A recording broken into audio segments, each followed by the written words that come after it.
For hundreds of years, many scientists, philosophers, and other smart people have put their heads together to solve one simple question. Is water wet?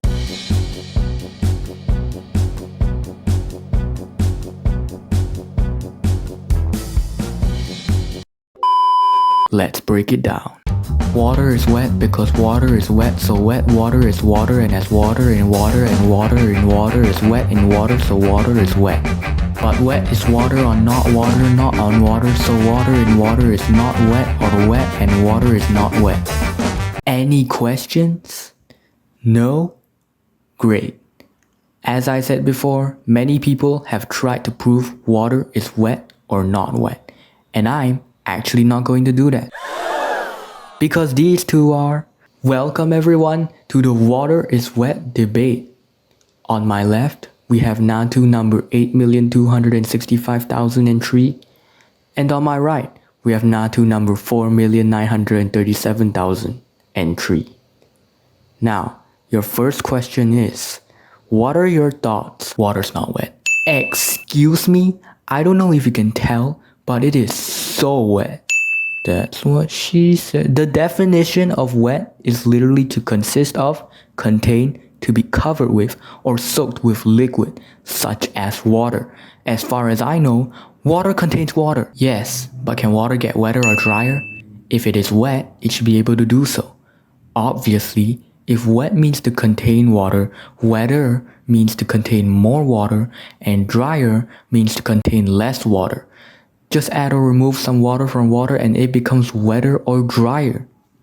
If water contains itself and it's therefore wet, it is already maximally wet and thus cannot become wetter. Wetter does not mean to contain a higher percentage of water in an object. It just means to contain more water than before. Since that definition works for all wet objects, water is wet and can be wetter. But can it be drier? Yes. If it works for being wetter, it can work for being drier.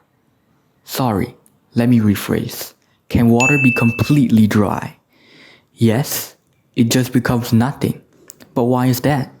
Whenever an object is wet, removing the water from it will always result in the end result being that object. For example, a wet table.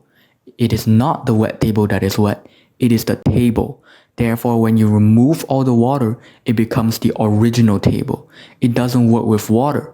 If we say water is wet, then we should be able to remove water from it until it is dry. But it doesn't work, as the end result would just be nothing, which is not the original water. Oh, but how can you be so sure that a wet object will always result in that specific object as described as wet after all the water is removed? State your case. Look at wet clay. When it is dry, it becomes hard and brittle, unlike the soft texture it was when it was wet.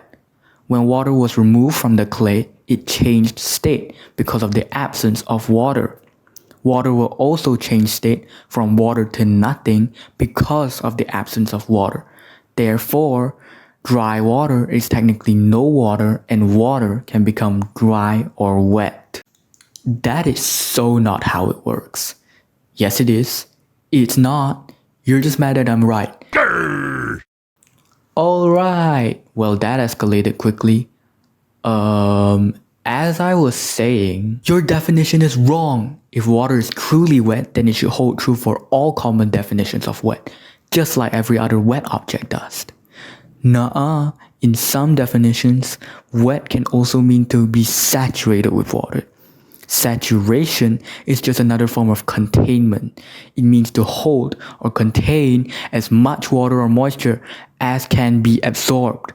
Water literally can't hold any more water than itself without the addition of water, which is why it is saturated with water, or in other terms, wet. Damn. Natu number 4,937,003. How are you gonna come back from that? Wait. There is no adhesion in water. So, what does that have to do with anything? Think of anything wet. In fact, all wet objects have a similarity. water forms some kind of adhesive attraction, no matter how little, with the object that is wetting. In water, there is no adhesion, only cohesion. Wetness must always involve some kind of adhesion because that's what attracts the water to a surface to make it, well, wet. My definition of wet states that water is wet because it contains water, not because it is adhesively or cohesively attracted to water. But those two mean the same thing, no? If water contains water the same way a sponge contains water, then water is still adhesively attracted to that sponge in some way. But water has no adhesion, only cohesion, therefore making it not wet. That's not all. Liquids aren't even wet in the first place, as wetness requires a liquid and a surface. But what about wet oil or wet paint? Irrelevant. The term wet oil is used to informally describe when water is mixed inside of oil, not when oil is wet. And for wet paint, it is used to describe paint that has not been dried yet, not the act of coming into contact with a liquid. But the adjective wet is still used, right? Wet paint would technically still be wet. You know we can't use that meaning of wet in this debate. Water is not wet. Water is wet. Grr. Oh, and time is up for you two. Personally, I think that the water is not wet side had more valid points. But what do you think? Tell me in the comments who won, which side are you on, and the stuff that I got wrong, because I probably did. That's all for today. See ya!